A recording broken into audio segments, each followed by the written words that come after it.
I want the government to step up fast. Nicknamed the Forgotten Valley, there's one thing clearly missing to help out Princeton residents and volunteers as they continue to rebuild their homes: funding. So we're still hopeful that the federal government's going to come through and help us. There's been some disappointments there. We need that money now. We don't need that money 2 years down the road.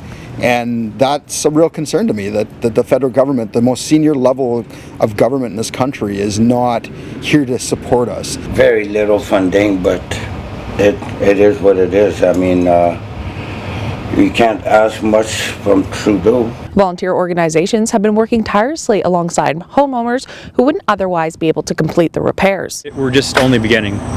We might be here up to 2 years. I mean, it's winter, it's cold.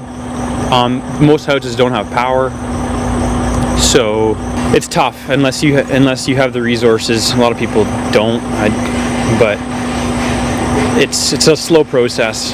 I'm one of the few lucky ones that was able to get to this stage. Other people were not as fortunate as far as energy given to them, or based on their age or their ability to do whatever I was able to do. While some homes have been repaired enough for people to move back in, others still haven't been cleaned out at all. A lot of affected people are still struggling so hard to stay lodged and have a nice warm place to sleep. It's our big thing right now, is just trying to get people home. We still haven't gotten any movement on the temporary housing that we've asked for.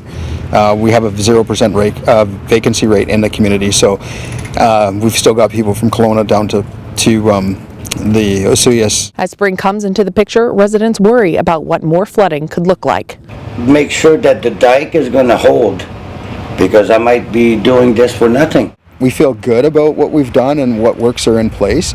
Am I going to sleep easy? Not until, it's all over with and it's summer. But then summer is going to bring its own added issues, because we're going to, we never came out of our drought, and if we don't have the snowpack, we're going to go back into a drought.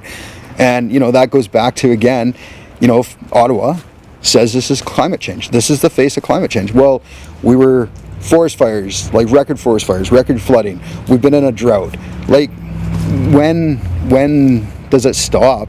And it's not going to stop. I mean, they say this is the new normal. Get used to it. Well, help us get used to it, because we're not prepared for this. For GasNet News in Princeton, I'm Casey Richardson.